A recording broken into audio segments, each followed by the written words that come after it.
سلام بیننده عزیز، سرخط خبرها از رادیو آزادی. 5 عضو یک خانواده در شهر توز بر اثر زهر لطفی جان باختند. 2 زن و 1 دختر نابالغ را از عراق به تاجیکستان آوردند. یوسف رحمان دادستان کل به ترکیه رفت و مسئله استرداد افرادی تحت پیگرد را در میان گذاشته است. 5 عضو یک خاندان از جمله 3 کودک ظاهراً بر اثر استعمال غذای آلوده در ختلان جان دادند.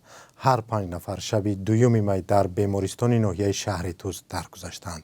شخصان نزدیک به عائله خبر دادند که احتمالاً آنها از غذای کنسرو شده زهرآلود شدند. پزشکان گفتند سبب دقیق مرگ معلوم نیست، چون آنها منتظر نتیجه تشخیص آزمایشگاه از دوشنبه هستند.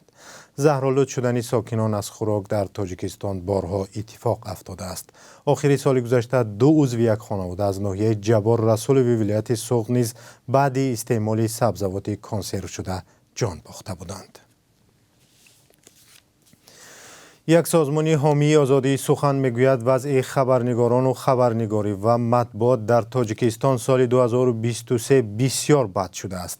گزارشگران بدون مرز که در فرانسه قرارگاه دارد روز 3 می با نشر شاخص آزادی مطبوعات تاجیکستان را در قطار کشورهای قرار داده است که احوال مطبوعاتشان بسیار بد است. سال 2022 تاجیکستان در این شاخص از جمله کشورهای به حساب می رفت که وضع مطبوعاتشان دشوار نامیده می شد.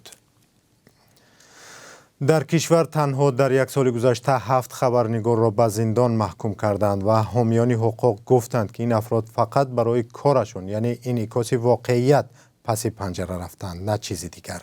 بیننده عزیز، 4 ساعت بعد در برنامه خبری درباره وضع مطبوعات بیشتر صحبت میکنیم. بنا به اطلاع دریافتی مقامات تاجیکستان از زندان بغداد 2 زن و 1 دخترچه تاجیک را به تاجیکستان آوردند.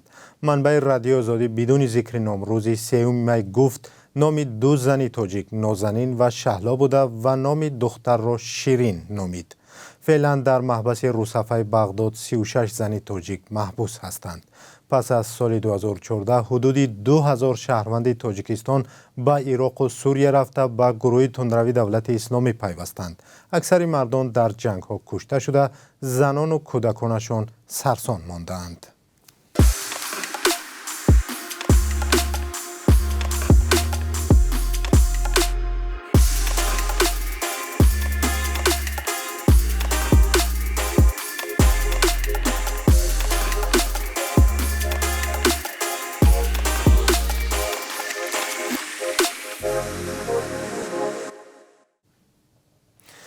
بنا به گزارش 2 شبکه تلویزیونی، 1 شهروند آمریکا و 2 شهروند کانادا که همراه با سربازان اوکراینی به ضد روسیه می جنگیدند در شهر بخموت کشته شدند.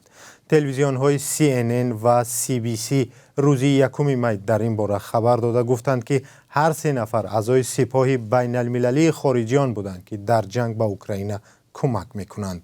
کوپر اندریوسی 26 ساله از امریکا روز 19 اپریل و شهروندان کانادا روز 26 اپریل در نتیجه ترکیش تیری توپخانه‌های نیروهای روسیه کشته شدند.